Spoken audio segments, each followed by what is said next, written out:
Welcome to logical sect. कल भारत का union budget पेश किया गया। वित्त मंत्री निर्मला सीतारमन ने इसे हाउस के सामने रखा।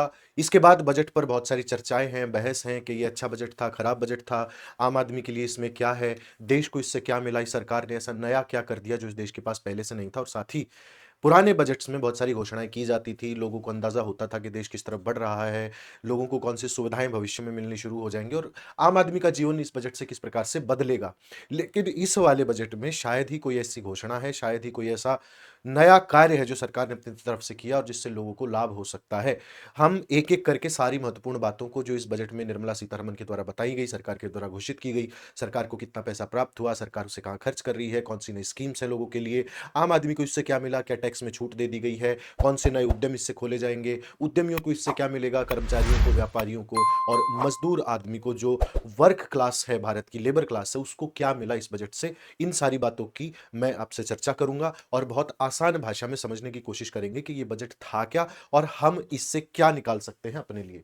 सबसे पहले कुछ नंबर्स होते हैं जो एक आम आदमी के का जिनसे बिल्कुल सरोकार नहीं होता है। फॉर एग्जांपल, बहुत सारे जैसे रेवेन्यू रिसीट होती है, कैपिटल रिसीट होती है, फिर उसमें कुल प्राप्तियां होती हैं, कुल खर्चे होते हैं, फिर कैपिटल एक्सपेंडिचर होता है, रेवेन्यू डेफिसिट होती है, फिस्कल डेफिसिट और प्राइमरी डेफिसिट। ये ऐसी चीजें हैं जिनको आप शायद अपने दैनिक जीवन में इस्तेमाल नहीं करते, लेकिन इकोनॉमी में इनको बहुत प्रयोग किया जाता है। मैं 2 मिनट में आपको समझाने की कोशिश करता हूं कि होता क्या है। देखिए, टैक्स जब भारत सरकार प्राप्त करती है तो अलग अलग मदों से प्राप्त करती है। अब उस पैसे को कलेक्ट करने के लिए सरकार के कुछ सोर्सेज होते हैं, साथ ही उस पैसे को खर्च करने के लिए सरकार का एक प्रोसीजर होता है। जब स्टेट्स को पैसा जाता है तो फाइनेंस कमीशन के रिकमेंडेशन के आधार पर जाता है, और जब प्राप्तियां होती हैं तो सरकार अलग अलग वस्तु, सेवा और जितने संसाधन सरकार के पास है उनके माध्यम से टैक्स के रूप में प्राप्त करती है या किसी से बोरोइंग लेकर के पैसा अपने पास लाती है। अब उसको जब खर्च किया जाता है तो खर्च करने में भी बहुत सारे संसाधन सरकार को राज्यों के साथ भी डिस्ट्रीब्यूट करने पड़ते हैं, उनको एलोकेट करने पड़ते हैं, और राज्यों के विकास की जिम्मेदारी भी सरकार की होती है भिन्न भिन्न सरकारी योजनाओं के माध्यम से।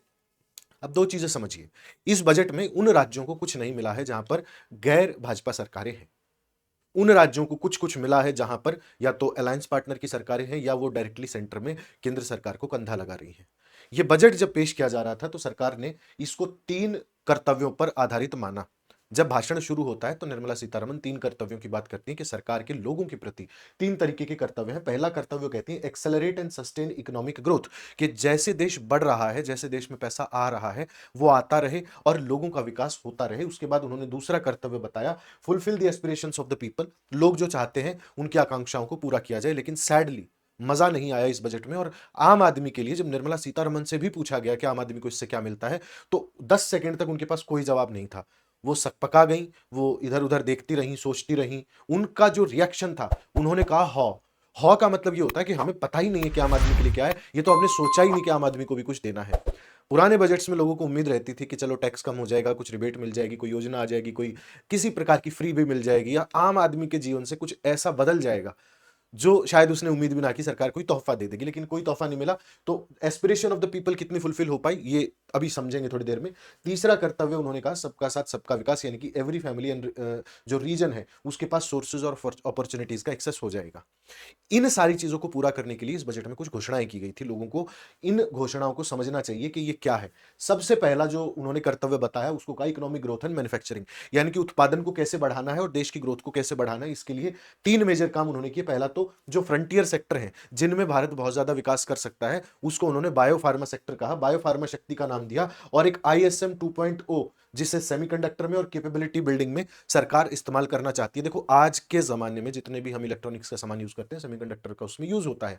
सरकार को इसका इंपोर्ट करने के लिए बहुत ज्यादा पैसा खर्च करना पड़ता है, तो सरकार चाहती है कि सेमीकंडक्टर और जो बाकी इंडस्ट्रीज हैं हमारे देश में शिफ्ट हो जाएं, जिससे हम जो पैसा बाहर भेजते हैं सामान को खरीदने में, रॉ मटेरियल को खरीदने में या मैन्युफैक्चर्ड गुड्स को खरीदने में, वो हमें ना करना पड़े। इसके लिए सरकार ने क्या किया है, 10,000 करोड़ रुपए दिए हैं to develop India as a global biopharma hub, और उसके साथ साथ जो सेमीकंडक्टर इंडस्ट्री है उसको डेवलप करने के लिए इस पैसे का इस्तेमाल किया जाएगा। तो ये पहला मैन्युफैक्चरिंग और ग्रोथ के लिए सरकार ने फंड एलोकेट कर दिया। दूसरा उन्होंने कहा स्ट्रेटेजिक कॉरिडोर बनाए जाएंगे, रेयर अर्थ कॉरिडोर्स बनाए जाएंगे। हमने अपनी पुरानी वीडियो में, अगर आपको याद हो तो, बताया था कि कैसे दुनिया में आज की जो लड़ाई है वो रेयर अर्थ मिनरल्स की लड़ाई चल रही है। ये जो रेयर अर्थ मिनरल्स हैं, इनके ऊपर मोनोपोली है चाइना की। इनका इस्तेमाल किया जाता है हमारी सेमीकंडक्टर इंडस्ट्री में, और अगर सेमीकंडक्टर इंडस्ट्री में हमारे पास पर्याप्त मैन्युफैक्चरिंग नहीं होगी तो आने वाले समय में हम जिन आज संसाधनों का उपयोग करते हैं, सॉफ्टवेयर का इस्तेमाल करते हैं, हार्डवेयर का इस्तेमाल करते हैं, हमारे जो लैपटॉप्स हैं, कंप्यूटर हैं, सीडीज हैं, जो भी हमारा इलेक्ट्रॉनिक डिवाइस पूरा इकोसिस्टम है, वो क्रैश कर सकता है, खत्म हो सकता है। इसलिए सरकार चाहती है कि जब तक चाइना उसके ऊपर दबाव बनाए, उससे पहले भारत सरकार अपने मैन्युफैक्चरिंग डेवलप कर ले, क्योंकि रेयर अर्थ मिनरल्स की सप्लाई अमेरिका को रोक करके चाइना ने दिखा दिया कि वो किसी भी टाइम दुनिया को चोक कर सकता है अगर रेयर अर्थ मिनरल्स पर उसका पूरी तरीके से काबू है। लगभग 70% की प्रोसेसिंग चाइना अकेला करता है। ये बहुत बड़ा संकट था। तो भारत चाहता है कि पहला तो हम अपना बायोफार्मा बना लें, दूसरा हम अपना सेमीकंडक्टर इंडस्ट्री को, मैन्युफैक्चरिंग को अच्छा बना लें, और तीसरा जो स्ट्रेटेजिक कॉरिडोर है रेयर अर्थ कॉरिडोर का, उसको उड़ीसा, केरला, आंध्र प्रदेश और तमिलनाडु, ये 3 डेडिकेटेड कॉरिडोर हम इन ये जो मैंने आपको राज्य कहे, इनसे निकाल करके बनाए। यहाँ से रेयर अर्थ मिनरल्स को प्रोक्योर किया जाए, उनको प्रोसेस किया जाए, और बाद में एक ऐसा मैन्युफैक्चरिंग हब बनाया जाए सेमीकंडक्टर का, जो हमारे देश के ग्रोथ को और ज्यादा जल्दी से कर सके। याद रखिएगा, ग्रोथ एंड मैन्युफैक्चरिंग पहला कर्तव्य है। दूसरा है, अब ये इसके बाद जो काम कर रहे हैं, चेन्नई एक पार्क बनाया जाएगा, केमिकल पार्क बनाए जाएंगे, जो ग्लोबली कंटेनर मैन्युफैक्चरिंग इकोसिस्टम के साथ कंपीट करेंगे। तो ये 3 केमिकल पार्क बनाए जाएंगे। अब ये कहाँ बनाए जाएंगे, कब बनाए जाएंगे, इनको पैसा जब मिलेगा, कब तक पूर्ण होंगी, इस बात की कोई घोषणा अभी नहीं हुई है, लेकिन इसके लिए बाद में रोड मैप्स आते हैं, ये आप सभी जानते हैं। तो ये 3 हम पार्क्स भी बनाएंगे, डेडिकेटेड केमिकल पार्क इनको कहा जाता है। उसके बाद सरकार ने इस बार का जो बजट है उसको अंतर्राष्ट्रीय स्तर के लिए रखा है कि हम, पिछला बजट उन्होंने कहा था कि हम आम आदमी के लिए रख रहे हैं, उससे पिछला बजट हम व्यापारियों के लिए रख रहे हैं, उससे पिछला बजट मजदूरों के लिए रख रहे हैं। ये जो बजट है स्पेसिफिकली, ये हमारी अंतर्राष्ट्रीय समस्याओं को ध्यान में रखते हुए इनका निराकरण करने की नई रणनीति के आधार पर तैयार किया गया है, जिसमें टेक्सटाइल एंड सपोर्ट, आज जो हमारे सामने गंभीर समस्या है वो बांग्लादेश की है। बांग्लादेश के पास एक बहुत बड़ा टेक्सटाइल हब था, हम भी वहां पर अपना जो माल है वो एक्सपोर्ट करते थे, रॉ मटेरियल की बांग्लादेश को जब भी आवश्यकता पड़ती थी, और बांग्लादेश से प्रोक्योर करके उनके एक्सपोर्ट बढ़ाने में हम मदद करते थे। लेकिन अब चूंकि बांग्लादेश के साथ संबंध खराब हो गए, तो सरकार ने कहा कि एक टेक्सटाइल एंड स्पोर्ट इंडस्ट्री हमें अलग से डेवलप करनी चाहिए। 3 तो हमने ये डेवलप कर ली, उसके बाद हम टेक्सटाइल एंड स्पोर्ट भी डेवलप करना चाहते हैं, इंटीग्रेटेड टेक्सटाइल प्रोग्राम, जिसमें सब पार्ट्स बनाए जाएंगे नेशनल फाइबर स्कीम के तहत। और समर्थ 2.0 जो है वो एक मॉडर्नाइज्ड क्लस्टर होगा इस प्रकार के, जो टेक्सटाइल एंड सपोर्ट के इक्विपमेंट हम बनाएंगे या टेक्सटाइल मैन्युफैक्चरिंग हम करेंगे उसमें। तो डेडिकेटेड इनिशिएटिव होगा, जिससे हाई क्वालिटी स्पोर्ट्स गुड भी बना सके, और साथ ही जो बांग्लादेश की टेक्सटाइल इंडस्ट्री है, जिस जो उससे हमें जो नुकसान हुआ है उसको हम कंपनसेट कर सकें और बेनिफिट ले सकें जो बांग्लादेश की स्थिति है उससे। फिर सरकार लगातार एमएसएमई पर अपना जोर देकर के रखती है, तो एमएसएमई को डेवलप करने के लिए 10,000 करोड़ के साथ एसएमई ग्रोथ फंड बनाया जाएगा। इसके साथ ही 2,000 करोड़ रुपए का टॉपअप सेल्फ रिलायंस इंडिया के लिए दिया जाएगा। अब एक और इसमें है, जो ट्रेड प्लेटफॉर्म है वो मैंडेट कर दिए जाएंगे सीपीएससी पर परचेज के लिए और एमएसएमई लिक्विडिटी के लिए। ये अगर बहुत ज्यादा टेक्निकल हो रहा है तो आप इसे ऐसे समझ लीजिए कि सूक्ष्म लघु मध्यम उद्योग जो भारत सरकार विकसित करना चाहती है बहुत समय से, कि छोटे छोटे लोगों को या जो सामान्य व्यक्ति है उसको हम कर्जा दे दें, उसको हम पैसा दे दें, उसको सेल्फ रिलायंट बनाएं, सेल्फ हेल्प ग्रुप्स वो बना ले और अपना खुद का कुछ बिजनेस करे, जिससे देश की अर्थव्यवस्था में बढ़ोतरी हो। भारत सरकार चाहती है कि ये देश नौकरी मांगने वाला ना रहे, बल्कि हर व्यक्ति खुद अपना रोजगार का प्रबंध करे, और जिससे देश का विकास बेहतर तरीके से किया जा सके, क्योंकि छोटी छोटी यूनिट्स जितनी होंगी उतना ही देश आगे बढ़ेगा हमारा। उसके अलावा इंफ्रास्ट्रक्चर सरकार डेवलप करना चाहती है, इसके लिए पब्लिक कैपिटल एक्सपेंडिचर।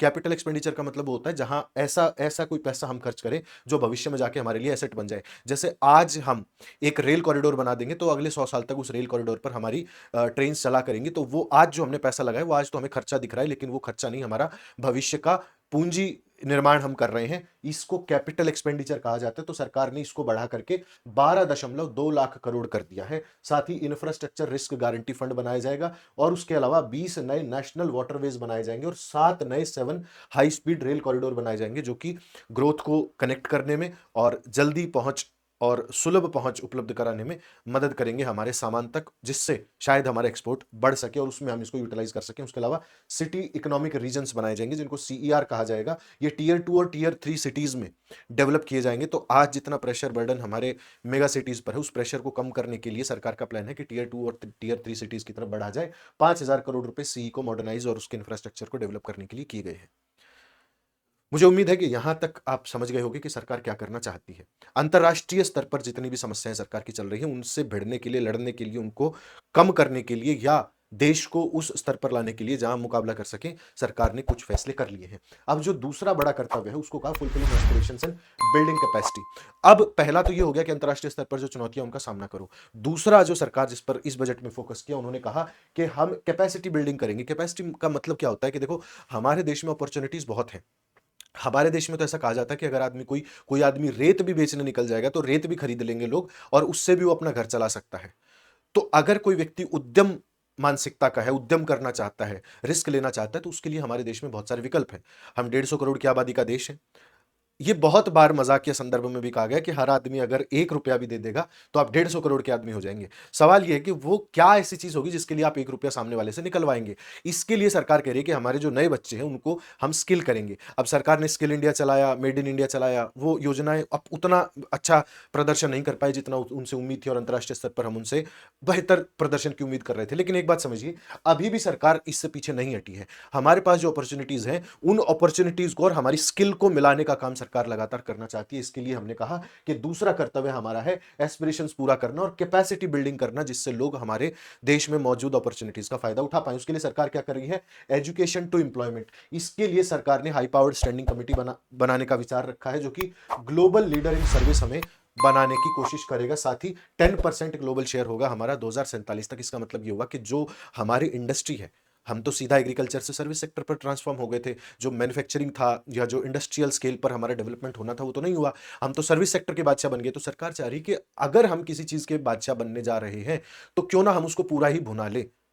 अगर हमारे देश में इस प्रकार की संभावनाएं हैं तो हमें सर्विस सेक्टर का बादशाह बनना चाहिए। और इस बादशाहत के लिए हमें शिक्षा के साथ साथ लोगों को एम्प्लॉयमेंट की तरफ और सर्विस सेक्टर में एम्प्लॉयमेंट की तरफ आगे लेकर के जाना होगा। उसके लिए जो भी स्किल उनके लिए नेसेसरी है वो स्किल दी जानी चाहिए। इसके लिए अभी हम ऑरेंज इकोनॉमी की भी बात करेंगे थोड़ी देर में। सरकार कैसे क्रिएटर्स के साथ साथ जो गेमिंग इंडस्ट्री भारत की है, एडिटर, ग्राफिक्स डिजाइनर, ये जो इंडस्ट्री है इसको बूम करने के लिए सरकार लोगों को स्किल करना, बच्चों को उसके बारे में पढ़ाना और स्कूल में लैब्स प्रिपेयर करना डिजिटल इंडिया के लिए, ये सरकार करने जा रही है। उसके अलावा हेल्थ केयर में जो प्रॉब्लम्स है उनको निपटने के लिए सरकार 10,000 एलाइड हेल्थ प्रोफेशनल तैयार करने जा रही है। 1 लाख है, माफ कीजिएगा, 1 लाख नए हेल्थ प्रोफेशनल बनाएगी। साथ ही 1.5 लाख मल्टी स्किल्ड जो केयर गिवर्स हैं उनको ट्रेन किया जाएगा। तो ये जो केयर गिवर होंगे या प्रोफेशनल्स होंगे, ये वो लोग हैं जिनको आप या तो गांव देहात में या टीयर 2 टीयर 3 सिटीज में उन डॉक्टर्स और क्लिनिक हैंडलर्स के तौर पर जानते हैं, जिनको अक्सर हम छोटा डॉक्टर मान लेते हैं। तो उनको और ज़्यादा स्किल और ट्रेन करके सरकार चाह रही है कि हमारा जो मेडिकल हब है उसके अंदर शामिल कर लिया जाए, और 5 रीजनल मेडिकल हब बनाए जाएंगे जो कि मेडिकल टूरिज्म को प्रमोट करेंगे। तो हमारे देश में बाहर से, चाहे पाकिस्तान हो, बांग्लादेश हो, नेपाल हो या और भी देश हैं, जो मेडिकल टूरिज्म हमारे देश में होता है कि आकर के इलाज करा के चले जाते हैं, क्योंकि यहाँ पर हेल्थ केयर कंपेरेटिवली सस्ता है, उन देशों से सस्ता है जहाँ से वो आते हैं। तो सरकार का प्लान है कि जब ये हो ही रहा है तो इसको और ज़्यादा डेवलप हम क्यों ना करें। उसके अलावा आयुष और जो एजुकेशन, उस पर सरकार का फोकस है। All India institute of Ayurveda बनाए जाएंगे, 3 बनाए जाएंगे ये। और इसके अलावा जो गर्ल चाइल्ड है उसको सपोर्ट करने के लिए, स्टेम का मतलब होता है साइंस, टेक्नोलॉजी, इंजीनियरिंग और मेडिकल, इनमें गर्ल चाइल्ड को सपोर्ट करने के लिए गर्ल्स के नए हॉस्टल एस्टेब्लिश किए जाएंगे हर जिले में। जैसा बड़े बड़े महानगरों में होता है, महिलाओं के लिए हॉस्टल्स बनाए जाते हैं, जो कामकाजी महिलाएं होती हैं वो वहां पर रह सकती हैं। तो अब हर जिले में एक ऐसा हॉस्टल होगा जहां लड़कियां रह सकती हैं, ताकि वो अपनी पढ़ाई कर सकें। अक्सर पेरेंट्स को ये होता है कि वो अपनी बच्चियों को बाहर छोड़ने में थोड़ा सा कतराते हैं, उनकी सुरक्षा को ध्यान में रखते हुए। तो ये जो सुरक्षा है सरकार प्रोवाइड करा रही है। हर जिले में एक हॉस्टल होगा जहां सिर्फ महिलाएं रहेंगी, और वो अपनी साइंस, टेक्नोलॉजी, इंजीनियरिंग या मेडिकल जो भी पढ़ना चाहती हैं वो वहां पर पढ़ सकती हैं। टूरिज्म और कल्चर को बढ़ाने का दूसरा सबसे बड़ा प्रयास सरकार का है। National destination digital knowledge grid बनाया जाएगा। इसमें उन सारे साइट्स को जोड़ा जाएगा यो या तो यूएन हेरिटेज साइट्स में आती हैं या फिर हमारे जो आर्कियोलॉजिकल साइट्स हैं उनका एक प्रॉपर मैप ग्रिड इस तरीके से तैयार किया जाएगा कि लोगों को अगर घूमना है तो उस मैप का सहारा लेकर के, उस ग्रिड का सहारा लेकर के लोग अपना जो डेस्टिनेशन टूरिज्म है उसको प्लान कर सकते हैं। खेलो इंडिया मूवमेंट जो है वो पहले की तरह चलता रहेगा, और हमारे देश में स्पोर्ट्स इंडस्ट्री में बच्चों को आगे लाने, बढ़ाने और उनको ओलंपिक्स तक पहुंचाने की जिम्मेदारी इस मिशन की होगी। अब देखो, बहुत अच्छा आपको लग रहा होगा, सब एक सरकारी भाषण की तरह आपको महसूस हो रहा होगा कि ये हो जाएगा, वो हो जाएगा, बट अल्टीमेटली इसका जब इंप्लीमेंटेशन होगा तो वो हमें सच्ची तस्वीर देगा। जैसे सरकार ने बहुत सालों पहले कहा था कि दरभंगा में एम्स बनेगा, लेकिन 10 साल उस घोषणा को हो गए और आज पता चल रहा है कि उस दरभंगा एम्स का सिर्फ गेट बन के तैयार हुआ है और उस पर 10,000 करोड़ रुपए का बजट सरकार एलोकेट कर चुकी है। अब ये जो एलोकेशन है ये हो जाता है कागजों में, बट इंप्लीमेंटेशन ग्राउंड पे नहीं होता। So it is our responsibility to keep a track of all these initiatives that are being taken in the budget speech. उसको लागू करने तक हम ध्यान रखें कि ये हुआ या नहीं हुआ। अब ये सारी घोषणाएं बहुत अच्छी, सुनने में अच्छी लगती है, सरकार का प्लान बहुत अच्छा, बट एग्जीक्यूशन कैसा होगा वो हमें देखना है। फिर तीसरा जो कर्तव्य है, बहुत अच्छा भाषण बना, बहुत अच्छे तरीके से बांटा गया, 3 कर्तव्य बताए गए, तीनों कर्तव्यों को एक लेआउट दिया गया कि इस कर्तव्य में ये, इसमें ये घोषणाएं कर दी, पैसा दे दिया, सबको खुश कर दिया, आम आदमी को इससे बिल्कुल हटा दिया। लेकिन बात समझने की ये है कि जब तक इंप्लीमेंटेशन नहीं होगा, जब तक तस्वीर नहीं बदलेगी, तब तक हमारा कोई लाभ इससे नहीं होने वाला। तीसरा कर्तव्य सरकार ने कहा, targeted efforts toward inclusion and social welfare. तो सोशल वेलफेयर का मतलब ये है कि जो डाउन रोडन है हमारी सोसाइटी में, जिसको बहुत ज्यादा तवज्जो हम नहीं देते हैं, उन लोगों को ऊपर उठाना और उनको सामाजिक न्याय की लड़ाई में शामिल करना। सरकार चाहती है कि जो गरीब गुरबा है, पिछड़े लोग हैं, उनको शामिल करा जाए हमारे समाज में और उनको आगे लाया जाए। तो पिछड़ा हुआ कौन है? किसान से पिछड़ा कौन है आज इस देश में? एग्रीकल्चर के लिए सरकार इनिशिएटिव ले रही है, जो कोकोनट प्रमोशन स्कीम है उसको लाया जा रहा है। उसके अलावा सैंडलवुड कल्टीवेशन, भारत विस्तार और जो मल्टीलिंगुअल एआई टूल है वो प्रोवाइड करेंगे एडवाइजरी सपोर्ट फार्मर्स को। अच्छी बात है, बट अगेन एआई सपोर्ट आप प्रोवाइड करा दोगे, पढ़ेगा कौन उसको? क्या किसान स्किल्ड है? और अगर आप स्किल लैब भी खोल दोगे तो क्या किसान उसमें आएगा? क्या किसान भरोसा करता है आप पे? समस्या तो वही है। और ये जो आप कोकोनट प्रमोशन स्कीम ले आओगे, उससे पहले आप ओडीओपी लेकर के आए थे, वन डिस्ट्रिक्ट वन प्रोडक्ट। उसका क्या हुआ? उससे पहले सरकार टॉप स्कीम लेकर के आई थी, टमाटो अनियन पोटैटो। तो उस स्कीम का क्या हुआ? सरकार स्कीम्स लाती जा रही है, लाती जा रही है, लाती जा रही है, सरकार को खुद ट्रैक नहीं है कि कितनी स्कीम्स आ गई है। बाद में क्लब करना पड़ता है कि ये सारी स्कीम मिला के एक बना दो। अब ऐसे क्लस्टर बनाने से अच्छा है कि जो ऑलरेडी चल रही है उसका हमें हिसाब दे देते इस बजट में, बता देते कि हमने ओडीओपी चलाए थे, इतने पैसे उस स्कीम ने कमा लिए, और उसी का हम विस्तार कर रहे हैं, उसी को और ज्यादा बढ़ावा देने की कोशिश करें। कोकोनट प्रमोशन आ गया। कोकोनट प्रोडक्शन बेसिकली एक स्पेसिफिक रीजन की समस्या है, पूरे भारत की तो समस्या नहीं है, और इस बजट का नाम यूनियन बजट है। तो इसमें स्पेसिफिक समस्याओं से डील करने की अपेक्षा हमें बड़ा ही जो पिक्चर है उस पर काम करना चाहिए। फिर देखो, विमेन और दिव्यांग है, इसमें जो शी मार्ट्स हैं वो एस्टैब्लिश किए जाएंगे, ताकि जो कम्युनिटी ओन्ड रिटेल आउटलेट्स होती है तो वो विमेन एंटरप्राइज को सपोर्ट कर सके। इसके अलावा दिव्यांग सहारा योजना सरकार के द्वारा चलाई जाएगी, जो कि हाई क्वालिटी असिस्टिव डिवाइसेस को प्रोड्यूस करने का काम करेगी। बहुत अच्छी बात है। हेल्थ और रीजनल फोकस, निमहंस जो है वो एस्टैब्लिश किए जाएंगे नॉर्थ इंडिया में मेंटल हेल्थ केयर को देखने के लिए। उसके अलावा पूर्वोदय इनिशिएटिव है जो ईस्ट कोस्ट के इंडस्ट्रियल कॉरिडोर पर बनाए जाएंगे, और बुद्धिस्ट सर्किट बनेंगे नॉर्थ ईस्टर्न स्टेट्स में। ठीक है, मुझे नहीं पता आपको कैसा लग रहा है ये सुन के, या क्या आपको आनंद आ रहा है इसमें, लेकिन सारी चीजें सरकार पहले भी कह चुकी है, बार बार कह चुकी है। मुझे इस बजट से बहुत उम्मीद नहीं है, बहुत मजा नहीं आया इसको देख के, पढ़ के। इसमें कुछ ऐसा नहीं है जो एक आम आदमी के लिए काम का हो, या जिससे लगे कि उसको कुछ फायदा हो सकता है। बहुत ही निराशाजनक बजट है। ऐसा बजट जो शायद हमने पिछले शायद 10 सालों में इस सरकार के कार्यकाल में देखा, उनमें सबसे कमजोर बजट ये है। भले ही पैसा बहुत है, भले ही पैसा बहुत लगा रहे हैं, लेकिन विजन की दृष्टि से बहुत कमजोर बजट ये है। आम आदमी की नजर से जो टैक्स पेयर है, जो इस देश की रीढ़ है, जो इस देश को चलाता है, उसको पूरी तरीके से इग्नोर किया गया है। छोटे मोटे आदमी, एमएसएमई चलाने वाले, बिजनेस करने वाले, नौकरी करने वाले, और जैसे तैसे अपना गुजारा करने वाले जो लोग हैं, जो हर हर सामान पर इस देश में ईमानदारी से टैक्स भरते हैं, उनको ना कोई रिबेट है, उनके लिए ना कोई योजना है, उनके लिए ना साफ हवा का वादा है, ना साफ पानी का वादा है, ना साफ हेल्थ केयर का वादा है, उनको कुछ नहीं मिला है। बहुत निराशाजनक है, और 10 में से 0 नंबर मिले हैं उसके लिए। ठीक है। फिस्कल मैनेजमेंट सरकार करने के लिए जो इस बजट में प्रावधान है, तो 16 फाइनेंस कमीशन के तहत सरकार ने 41% जो राज्यों को पैसा होता है वो दे दिया है। अब ये पैसा सरकार को देना ही होता है, तो उसमें कुछ ऐसा नया नहीं है कि सरकार ने अपनी तरफ से दिया है। वो तो फाइनेंस कमीशन की रिकमेंडेशन होती है, सरकार को माननी पड़ती है। माननी तो नहीं पड़ती, सरकार मानना चाहे तो मान सकती है, पर मान ही लेती है अक्सर। आज तक तो किसी की इग्नोर नहीं की गई है। फिस्कल कंसोलिडेशन जो है वो डेफिसिट को लो, ऑल टाइम लो पर रखने की कोशिश की गई है, कि हम जितना उधार लेंगे उससे ज्यादा कमाएंगे। ये सरकार की नीति है। आज तक तो नहीं कर पाए हैं, लेकिन 2030-31 तक सरकार का प्लान है कि जितना हम कमाएं उससे कम ही खर्च करें, सरकार के पास पैसा बचे, ये सरकार का प्लान है। उसके अलावा टैक्स हॉलिडे 2047 तक प्रपोज किया गया है फॉरेन कंपनीज के लिए, जो ग्लोबल क्लाउड सर्विस देंगे इंडियन डेटा सेंटर्स का यूज करते हुए। इस पर हम शाम को, हम इस बजट के सेशन पर ही 2 अतिरिक्त सेशन करने वाले हैं। पहला ऑरेंज इकोनॉमी का, और दूसरा ये जो क्लाउड सेंटर सरकार बनाने की कोशिश कर रही है, इनको ध्यान में रखते हुए।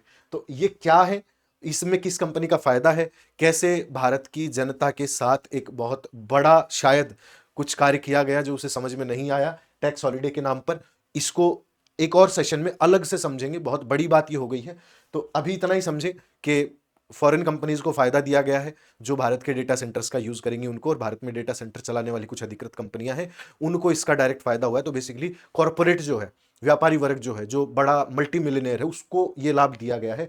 कॉर्पोरेट टैक्स और मैट जो है वो मिनिमम अल्टरनेट टैक्स इसको कहा जाता है, उसको 14% तक घटा दिया गया है, और ये फाइनल टैक्स होगा जो फर्दर क्रेडिट और अक्यूमुलेट किया जाएगा 2026 में। ठीक है, तो ये है। और उसके अलावा बहुत सारी चीज़ें सस्ती हुई हैं, महंगी हुई हैं, जो आम आदमी के लिए होता है कि क्या सस्ता क्या महंगा हो गया।